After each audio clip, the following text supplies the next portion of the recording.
का अब हमारा नेक्स्ट टॉपिक है लेआउट टैब। लेआउट टैब के पहले हम कुछ ऑप्शंस के बारे में जान लेते हैं। लेआउट टैब होता है क्या? लेआउट टैब का काम जो होता है पेज का सेटअप करना, जो पेज की फॉर्मेटिंग वगैरह ये सारा कुछ होता है, ये हमारे लेआउट टैब में ही होता है। अब लेआउट टैब के अंदर में 3 ग्रुप्स होते हैं, जिनमें पहला आता है पेज सेटअप, दूसरा पैराग्राफ, तीसरा अरेंज। अब इन ग्रुप्स के बारे में जानते हैं। ग्रुप्स में जिसमें पहला नाम आता है पेज सेटअप, जिसमें मार्जिन मार्जिन का काम होता है। जो पेज के अंदर जो मार्जिन होते हैं ना, ये डाटा को चेक करने का काम करता है। जैसे कि यहाँ पे मार्जिन में आ गए हम लोग, नॉर्मल मार्जिन पे अभी हम लोग, फिर नैरो मार्जिन करते तो पेज का साइज थोड़ा नैरो की तरफ बड़ा हो जाता है। नेक्स्ट हो जाता है मॉडरेट, मॉडरेट में थोड़ा छोटा हो जाता है, नॉर्मल मार्जिन की तरह ही। वाइड करते तो बिल्कुल ही छोटा हो जाता है, जो स्पेसिंग कम कर देता है जो। और मिरर्ड में मतलब डबल की तरह हो जाता है, ये मिरर्ड बड़ा हो जाता है बट डबल के हिसाब से होता है ये। ठीक है। नेक्स्ट आता है हमारा ओरिनेशंस। ओरिनेशन का काम होता है जैसे एक हम जो फोन वगैरह यूज करते हैं, जैसे पोर्ट्रेट मोड जो स्टेट होता है, लैंडस्केप मोड जो हो गया ओरिजेंटल बेस्ड में होता है।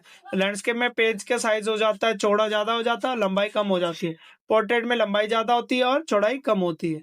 ये होता है, देखो ये पोर्ट्रेट साइज में भी देखो लंबाई बहुत ज्यादा है।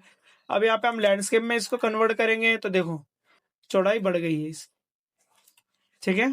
नेक्स्ट आता है पेज का साइज। इससे हम पेज के साइज ले सकते, जैसे अभी A4 साइज है, A3 साइज में बदल सकते हैं। A3 साइज बहुत बड़ा साइज होता है। उसके बाद नेक्स्ट होता है लीगल साइज में कर दो।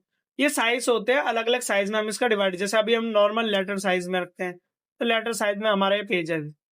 उसके बाद कॉलम्स, इसमें हम अलग अलग कॉलम्स में डिवाइड कर सकते, जैसे 2 कॉलम्स हो गए, 3 कॉलम्स हो गए।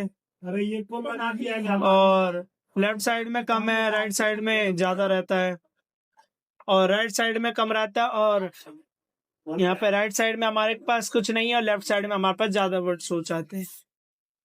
ठीक है। तो ये सब काम हमारे होते हैं कॉलम्स के अंदर में। सिंगल कर देते हैं। नेक्स्ट आता है ब्रेक। इससे हम पेज को यहीं ब्रेक करके अगले पेज पे डाटा कर सकते हैं। जैसे पेज ब्रेक पे क्लिक किया, पेज वही ब्रेक हो गया और सारे डाटा अगले पेज पे जा चुके हैं। अब यहाँ पे बैक स्पेस दबा करके आगे चलते हैं। अब यहाँ पे सेलेक्ट करके यहाँ पे लाइन नंबर्स भी हम यहाँ पे ऐड कर सकते हैं। जैसे लाइन नंबर पे हम लोग जाते हैं, अब कंटिन्यू पे क्लिक कर दो, सारे लाइन नंबर ऐड हो जाएंगे। सारे नंबर ऐड हो गए। नेक्स्ट आता है हाइपरनेशन। हाइपरनेशन का काम होता है, इसमें क्या होता है, वर्ड जो ऑटोमेटिक होता है, जो वर्ड एक्स्ट्रा होता है लाइन से, जैसे ये लाइन है इससे आगे की तरफ होता है तो वहां पे माइनस लग जाता है। अभी ये सारे लाइन से इक्वल है तो इसलिए नहीं लग रहा।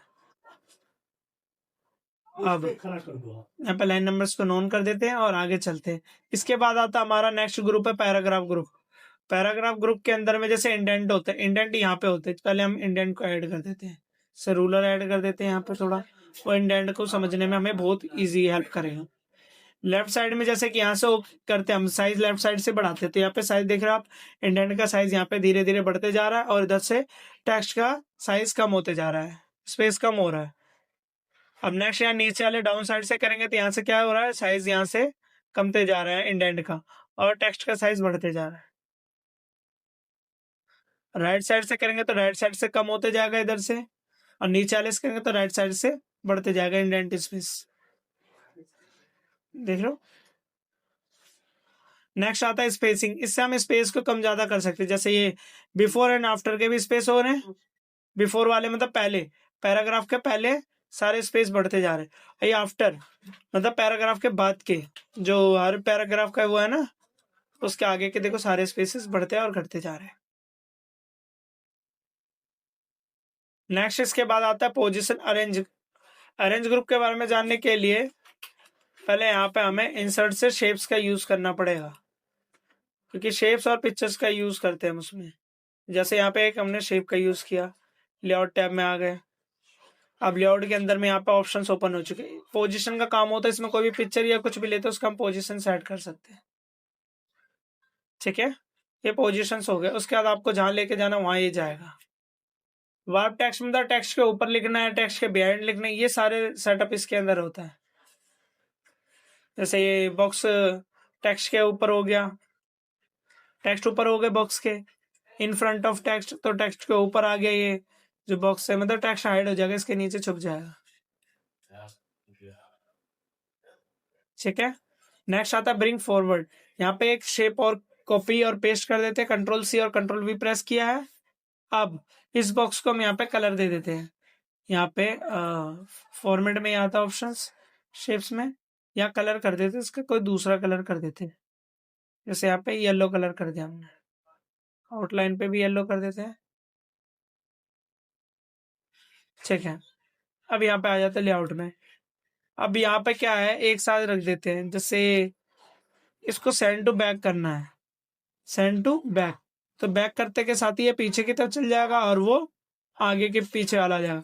अब इसको कर देंगे ब्रिंग टू फ्रंट, तो फ्रंट की तरफ क्लिक करते के साथ ही वो वापस आगे की तरफ आ जाएगा। फॉरवर्ड कह लो या फ्रंट कह लो, बैकवर्ड कह लो तो बैकवर्ड से पीछे चले जाएगा, फॉरवर्ड से आगे की तरफ वापस आ जाएगा। ये काम होता है इनका। नेक्स्ट आता है सिलेक्शन पेन। अगर जैसे कि मेरे को यहाँ पे येलो वाले की जगह मेरे को उसको रेड वाले को सिलेक्ट करना है, तो सिलेक्शन पेन पे क्लिक कर सकते हो। यहाँ से आप डायरेक्टली सिलेक्शन कर सकते हो, जिसको सेलेक्ट करना है आप उस पर क्लिक कर दो, यहाँ से साइड हो जाएगा। से येलो वाले सेलेक्ट किया हमने, येलो वाला साइड हो गया। अब जैसे कि शेप 1 पे क्लिक करोगे तो आप वो ये ब्राउन वाला सेलेक्ट हो जाएगा अपना, देखो ये हो गया ऊपर। ठीक है, क्लियर। उसके बाद आता है यहाँ पे टेक्स्ट में, इसका काम हो गया हमारा सिलेक्शन पेन का। अब इससे क्या रोटेट वगैरह एलिगेंट चेंज कर सकते हैं, इसका साइज वगैरह। जैसे कि सेंटर की तरफ तो सेंटर में आ चुका है ये वापस। अब राइट साइड में करते तो राइट साइड में आ गया। देखिए डायरेक्टली यहाँ पे, यहाँ से हम चेंज कर सकते हैं पेज का। और रोटेट इसका काम होता है पेज को रोटेट या शेप को रोटेट करना। यहाँ से शेप रोटेट हो रहा है, अब देख सकते हो आप ये। ठीक है, यहाँ तक समझ आ गया। इससे वर्टिकल फ्लिप हो जाता है, फ्लिप मतलब बिल्कुल बदल जाता है।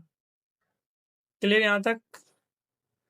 ठीक है, तो अब यहाँ पे हमारा ग्रुप्स का काम होता है। जैसे कि दो ग्रुप को एक साथ सिलेक्शन करते हैं तो ये ग्रुप्स में बनाता है हमें, एक साथ ये दोनों ग्रुप्स को मर्ज कर सकता है, ग्रुप में ये कन्वर्ट कर दिया।